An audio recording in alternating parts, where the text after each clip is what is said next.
This channel does not promote any violent, harmful, or illegal activities. All content provided by this channel is meant for an educational purpose only. বাহ এবার হয়েছে স্বাদ। হ্যাঁ, অপূর্ব স্বাদ। এমডিএচ এর চাঙ্কি চাট মশলা জীবনে আসল স্বাদ জাগলো। আসল মশলা এসএস এমডিএচ।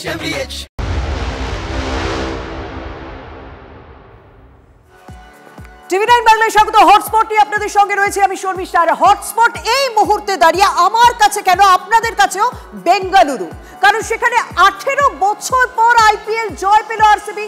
স্বাভাবিকভাবে সাধারণ মানুষের মধ্যে ক্রিকেট প্রেমীদের উচ্ছ্বাস আবেগ থাকবে, সেটাই স্বাভাবিক। কিন্তু বেঙ্গালুরুর পুলিশ প্রশাসন কি সেটা কোনো রকম আজ করতে পারেনি? কেন এই কথা বলছি? কারণ এই সেলিব্রেশনের জন্য 8 জনের মৃত্যু হলো পদপিষ্ট হয়ে। আপনাদের কিছু কিছু ছবি আমরা দেখাবো, যে ছবিগুলো রীতিমতো ভয়, রীতিমতো আতঙ্কের। দেখুন, যখন আরসিবির গাড়ি এসে পৌঁছয়, আরসিবির বাস এসে পৌঁছেছে, যেখান থেকে টিমের সদস্যরা বেরোবেন, সেখানকার পরিস্থিতি দেখুন। মানুষ হুড়োহুড়ি করছেন, মানুষ ছুঁয়ে দেখার চেষ্টা করছে। স্বাভাবিক, আমি বারবার বলবো, ক্রিকেটের আবেগ, সাধারণ মানুষের আবেগকে কিন্তু আমরা ছোট করে দেখছি না। আমরা প্রশ্ন তুলছি বেঙ্গালুরু পুলিশ প্রশাসনের ভূমিকা নিয়ে। কত মানুষ সেখানে জমায়েত হতে পারেন, কিভাবে ভিড় হতে পারে, চিন্নাস্বামী স্টেডিয়াম চত্বরে কিরকম নিরাপত্তা ব্যবস্থা জোরদার করা হতে পারে, সেটা কি বিন্দু মাত্র আজ করতে পারেনি বেঙ্গালুরু পুলিশ? কারণ এই ঘটনার জেনে 8 জনের এখনো পর্যন্ত মৃত্যুর খবর রয়েছে এবং বেশ কয়েকজন রীতিমতো গুরুতর আহত অবস্থায় হাসপাতালে ভর্তি রয়েছে। আমরা আরো একটা ছবি আপনাদের সামনে তুলে দেবো। এ তো টিম এলো যখন তখনকার ছবি দেখছেন। আমি এই মুহূর্তে আপনাকে যে দিক থেকে ছবিটা দেখাচ্ছি না, এটা চিন্নাস্বামী স্টেডিয়ামের ভেতর থেকে এই ছবিটা নেওয়া হয়েছে। চিন্নাস্বামী স্টেডিয়ামের গেটটা বন্ধ করে রাখা হয়েছে, আর ভেতরে বুঝতে পারছেন একেবারে বাইরে গিজ গিজ করছে মানুষ।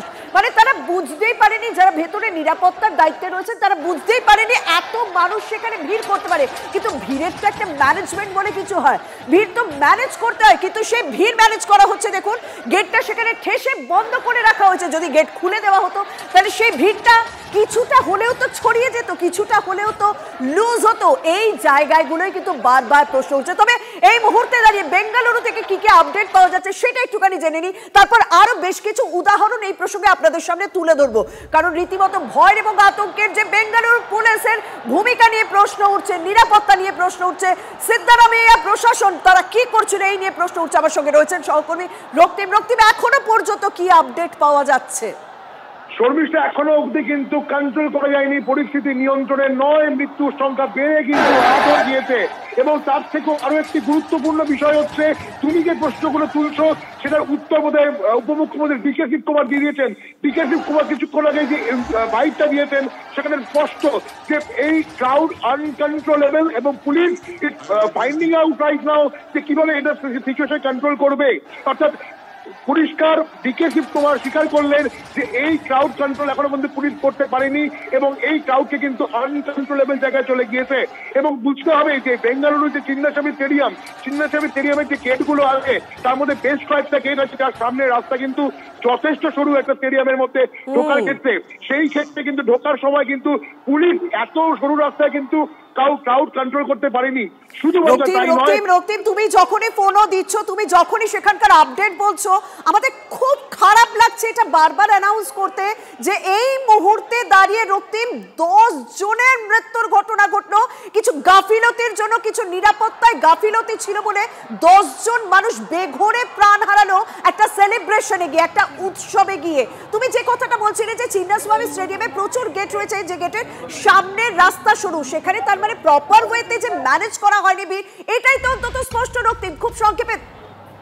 খুব স্পষ্ট, একেবারেই স্পষ্ট। এবং বুঝতে হবে শর্মিষ্ঠা, আজকে দিনটা হচ্ছে বুধবার এবং আমরা জানি ব্যাঙ্গালোর যে কর্মনগরী, তথ্য প্রযুক্তি নগরী, সেই তথ্য প্রযুক্তি নগরীতে আজকে নাকি খুব ওয়ার্ক ফ্লো থাকে। তার মধ্যে এই ক্রাউড, সেটা বোধ হয় ব্যাঙ্গালোরের পুলিশ বুঝতে পারেনি এবং ডিকে শিবকুমার কিন্তু স্বীকার করে ফেললেন। একদম রক্তিম, তুমি আমাদের সঙ্গে থাকো। তবে শুধুমাত্র বেঙ্গালুরুর যে বিরাট বিপর্যয় সেই ছবি আপনাদের সামনে তুলে ধরছি এবং আরসিবির সেলিব্রেশনের আগে চূড়ান্ত বিশৃঙ্খল পরিস্থিতির ছবি দেখাচ্ছি। এবং দেখুন, যখন যারা গুরুতর আহত হয়েছেন, যখনই পদপিষ্টের ঘটনা ঘটেছে তখন তাদেরকে তড়িঘড়ি হাসপাতালে নিয়ে যাওয়ার ছবি আপনাদের সামনে তুলে ধরছি। এবং ভিড়ের যে কোনো ছবি যা যা আসছে আমাদের কাছে, সেই সমস্ত ছবি আপনাদের সামনে তুলে ধরছি। কারণ এই মুহূর্তে দাঁড়িয়ে সত্যি হটস্পট হচ্ছে বেঙ্গালুরু। মানুষের আবেগ রয়েছে, 18 বছর পর আইপিএল জয়, তার উপর সেটা বিরাট কোহলির হাত দিয়ে এলো। সেই আবেগে, সেই উত্তেজনায় সাধারণ মানুষ ফুটছিলেন, ক্রিকেট প্রেমীরা ফুটছিলেন। চিন্নাস্বামী স্টেডিয়ামের বাইরে যে এরকমই ভিড় হবে সেইটা কোথাও আমরা আন্দাজ করতে পারলেও সেখানে নিরাপত্তার দায়িত্বে যারা রয়েছেন, যারা পুলিশ প্রশাসনের দায়িত্বে ছিলেন, তারা কিন্তু কোনো রকম আজ করতে পারেনি। সেই ছবিটা অন্তত স্পষ্ট। তারা এই বেঘরে 10 জনের মৃত্যুর ঘটনা ঘটবে। এই ঘটনাগুলোর কথা যখন বলছিল তখন বেশ কিছু উদাহরণ আমার মাথায় আছে। এই তো কয়েকদিন আগে পুষ্পা 2 যখন রিলিজ হলো তখন হায়দ্রাবাদে কি পরিস্থিতি হয়েছিল, ঠিক হায়দ্রাবাদেও এরকম বিশৃঙ্খল পরিস্থিতি তৈরি হয়েছিল এবং সেখানেও পদপিষ্ট হয়ে এক মহিলার মৃত্যুর ঘটনা পর্যন্ত ঘটেছিল। এবং সেই মহিলা মৃত্যুর জন্য আমাদের মনে আছে যে আল্লু অর্জুন তাকে গ্রেপ্তার পর্যন্ত করা হয়েছিল।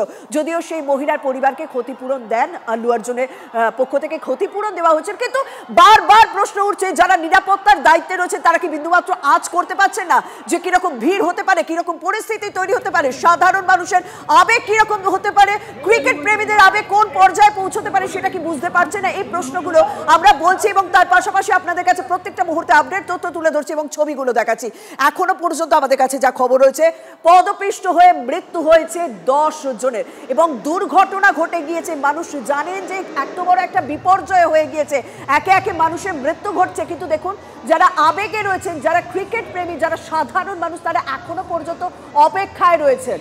এখনো পর্যন্ত চিন্নাস্বামী স্টেডিয়ামের গেটের বাইরে অপেক্ষা রয়েছেন হাজারো হাজারো ক্রিকেট প্রেমী, প্রচুর মানুষ সেখানে ভিড় করে রয়েছেন। এই মুহূর্তের পরিস্থিতি আপনাদের সামনে তুলে ধরছি। একদিকে মানুষকে যখন হাসপাতালে নিয়ে যাওয়া হচ্ছে, অন্যদিকে দেখুন গেটের বাইরের অবস্থাটা দেখুন। তবে এই ঘটনার সঙ্গে আমাকে আরো একটা ঘটনা রিলেট করতে হবে। কেকেআর এর সময় কলকাতাতে এরকম সাংঘাতিক ভিড় হয়েছিল এবং তখন কি পরিস্থিতি তৈরি হয়েছিল আমাদের সহকর্মী অধীর আমার সঙ্গে রয়েছেন এই মুহূর্তে নিউজ রুম থেকে। অধীর, তুমি আর আমি যখন কথা বলছিলাম আমাদের নিউজ রুমে যখন এই ছবিগুলো পরপর করে আসছে আমরা দেখছি এবং বুঝছি যে এই বিষয়টা আস্তে আস্তে বড় হচ্ছে, মানুষের মৃতের সংখ্যা বাড়তে শুরু করেছে, তখন তুমি ওই উদাহরণগুলো তুলে ধরছিলে। ঠিক কি পরিস্থিতি তৈরি হচ্ছিল কেকেআরের সঙ্গে, মানে আজকে এই ভিড়টা দেখে তুমি কিভাবে রিলেট করতে পারছো? দেখো শর্মিষ্ঠা, দুটো রক্তিম যেটা বললাম, আমি দুটো কারণ এখানে বলি। বেঙ্গালুরু চিন্নাস্বামী স্টেডিয়ামের ভৌগোলিক যদি চেহারাটা দেখা যায় এবং আমাদের কলকাতার ইডেন গার্ডেন্সের চেহারাটার মধ্যে আকাশ পাতাল পার্থক্য। অর্থাৎ ইডেন গার্ডেন্সের চারিদিকে কিন্তু খোলা রাস্তা, গড়ের মাঠ, যেখানে কিন্তু এই ধরনের বিপর্যয়টা আটকানো গিয়েছিল। আর দ্বিতীয় হচ্ছে প্রশাসনিক উদ্যোগ বা প্রশাসনিক যেটাকে বলা না যে ফিলোসফি, তা আগাম একটা রিলেট করা কি হতে পারে সেটা কলকাতা পুলিশ করতে পেরেছিল। আমি তো জাস্ট জানি 2014 সালে 7ম আইপিএলের ক্ষেত্রে ঘটেছিল। আইপিএল কেকেআর তার দ্বিতীয়বার যখন আইপিএল জিতলো তখন সিদ্ধান্ত নেওয়া হয়েছিল যে হুট খোলা গাড়িতে আইপিএলের শাহরুখ খান সহ তার টিমকে ইডেন গার্ডেন্সে সম্বর্ধিত করা হবে। কিন্তু কলকাতা পুলিশ প্রথমেই আপত্তি জানায় খোলা হুডে হবে না, কারণ কলকাতা কিন্তু বলা হয় ক্রীড়াপ্রেমী শহর। এই মানুষকে আটকাতে গেলে কী ধরনের আগাম ব্যবস্থা নিতে হয় সেটা কিন্তু যে নাকে গন্ধ সেটা কিন্তু কলকাতা পুলিশ পেয়েছিল, সুতরাং হুট খোলা গাড়ি বাতিল করেছিল। দ্বিতীয় যেটা নাকি আজকের সঙ্গে সিমিলারিটি দেওয়া যায়, সেদিন কিন্তু কলকাতায় ইডেন গার্ডেন্সে জনজোয়ার, যেটাকে বলে পদপিষ্ট হওয়ার মতো পরিস্থিতি তৈরি হয়েছিল। ইডেন গার্ডেন্সে জনরোষ আসতে পড়েছিল। তার প্রধান কারণ ছিল সেইখানে ইডেন গার্ডেন্সে দেওয়ার জন্য সিএবি তরফ থেকে পাস ইস্যু করা হয়েছিল। পাস যে পরিমাণ ক্যাপাসিটি ছিল তার থেকে অনেক বেশি পাস ইস্যু করা হয়েছিল। সেই সময় এখন বর্তমানে ADG law and order Javed Shamim সেই সময় মাঠে থেকে সেইভাবে যে মব নিয়ন্ত্রণ করেছিল তাকে লাঠিচার্জ করতে হয়েছিল। কিন্তু তোমাকে বললাম যে চিন্নাস্বামী স্টেডিয়ামের ভৌগোলিক মানচিত্র, যদি চিন্নাস্বামী স্টেডিয়ামটা তুমি দেখো, তার পাশে রক্ত খুব সরু সরু রাস্তা দুদিক দিয়ে, কিন্তু আমাদের ইডেন গার্ডেন্সের চারিদিকে খোলা রাস্তা, গড়ের মাঠ, যার ফলে লাঠিচার্জ করার ফলে মবটাকে অনেক বেশি স্প্রেড করে দিতে পেরেছিল, যেটা এখানে সম্ভব হয়নি। একদম এখানে সম্ভব হয়নি। অধীর, আমি তোমার কাছে আসছি, মানে আমরা না দুটো ছবি দেখাবো, কারণ মাঠের বাইরের কি পরিস্থিতি, স্টেডিয়ামের বাইরের কি পরিস্থিতি, স্টেডিয়ামের ভিতরের পরিস্থিতি। স্টেডিয়ামের বাইরের পরিস্থিতির আঁচ হয়তো এখনো পর্যন্ত স্টেডিয়ামের ভিতরেই পৌঁছনি, কারণ বাইরে যে রক্ত ঝরেছে, বাইরে এত মানুষের মৃত্যু হয়েছে সেটা অন্তত বোঝা যাচ্ছে না। কারণ সত্যি তো যারা উৎসবে গিয়েছেন, যারা সত্যি এত পরিশ্রম করে এত মন দিয়ে খেলে যারা এই ট্রফি জিতে এনেছেন আইপিএলে, তারা জানেন না পর্যন্ত তাদেরকে সংবর্ধনা জানাতে এসে তাদের পাশে দাঁড়ানোর জন্য এসেছিলেন প্রচুর ক্রিকেট প্রেমী, যারা এখনো পর্যন্ত অপেক্ষা করছে, তাদের মধ্যে 10 জনের মৃত্যু হয়েছে শুধুমাত্র প্রশাসনিক গাফিলতির জন্য, শুধুমাত্র নিরাপত্তার গাফিলতির জন্য। দেখুন মাঠের বাইরের এবং ভিতরের ছবি আপনাদের সামনে তুলে ধরছি। বাইরে এখনো পর্যন্ত কিন্তু হাজার হাজার মানুষ অপেক্ষা করছেন, অন্যদিকে মাঠের ভিতরে এখন সেলিব্রেশন চলছে। স্টেডিয়ামে ঢোকার সময় রীতিমতো হুড়োহুড়ি পড়ে যায়, লাঠিচার্জ করতে বাধ্য হয় পুলিশ। আজকে রক্তিম আমাদের এমন ছবিও দেখি যে আমরা হসপিটালের ভিতরের ছবি দেখতে পাচ্ছি। বলছি না প্রত্যেকটা মুহূর্তে যে আপডেট আসছে আমরা সেই সমস্ত বিষয় আপনাদের সামনে তুলে ধরছি। মাঠের বাইরের হুড়োহুড়ির ছবি, তার পাশাপাশি হসপিটালের ভেতরের ছবি আমরা আপনাদের সামনে তুলে ধরছি। হাসপাতালে এখনো বেশ কয়েকজন আহত হয়েছেন এবং 10 জনের মৃত্যু হয়েছে। রক্তিম, আমি তোমার কাছে যে প্রশ্নটা করছিলাম যে হ্যাঁ নিরাপত্তা একটা গাফিলতি, সেটা অন্তত স্পষ্ট, কিন্তু আজ এরকম ছবিও ধরা পড়েছে যে পাঁচিল টপকে স্টেডিয়ামে ভেতরে ঢোকার চেষ্টা করছে। এই ছোট ছোট গ্যাপগুলোও তো পুলিশের নজরে ছিল না, যেগুলো সত্যি থাকা স্বাভাবিক।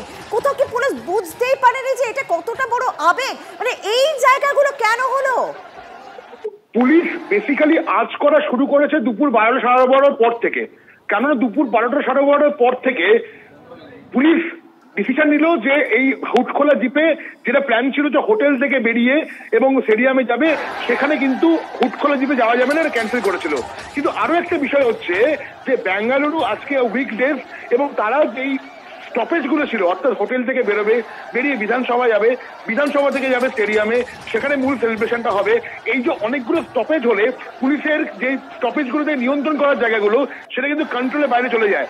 তুমি দেখবে যখন কেকেআর জিতেছিল তখন কিন্তু গোটা সেলিব্রেশনটা হয়েছিল ইডেন গার্ডেন্সে, অর্থাৎ টিম হোটেল থেকে বেরিয়ে এসে সোজা বাইপাস দিয়ে এসে ইডেন গার্ডেন্সে হলো। ফলে কোনো স্টপেজ নেই যে আদার্স জায়গায় নিরাপত্তার বেষ্টনী তৈরি করতে হবে। ফলে যেখানে তুমি বিধানসভায় গেল এই দল ট্রফি নিয়ে, তারপর ওখান থেকে চিন্নাস্বামী, এই যে বিভিন্ন স্টপেজ এখানে কিন্তু প্রতিটি জায়গাতে নিরাপত্তা দেওয়া হয়েছে। বিধানসভায় হাই অ্যালার্ট থাকে, মানে প্রচন্ড কড়া নিরাপত্তা থাকে। ফলে সবকটা জায়গায় নিরাপত্তার বলয় তৈরি করতে গিয়ে যে সমস্যাটা হলো, তার ফল হচ্ছে আজকে আমরা ব্যাঙ্গালুরু দেখতে পেলাম 10 জন পদপিষ্ট হলো এই বিজয় উৎসবে দাঁড়িয়ে। এবং এখনো পর্যন্ত কিন্তু যে সূত্রের খবর, আমি দায়িত্ব নিয়ে বলছি, এখনো পর্যন্ত কিন্তু ব্যাঙ্গালুরুর পুলিশ কন্ট্রোল করতে পারেনি এই মব, এবং সেটা নিয়ে কিন্তু ইতিমধ্যেই ডিকে শিবকুমার সেটা স্বীকার করে ফেলেছেন। একদম, তুমি যে বিষয়টা বলে সত্যি এটা ভীষণ ইম্পর্টেন্ট পয়েন্ট।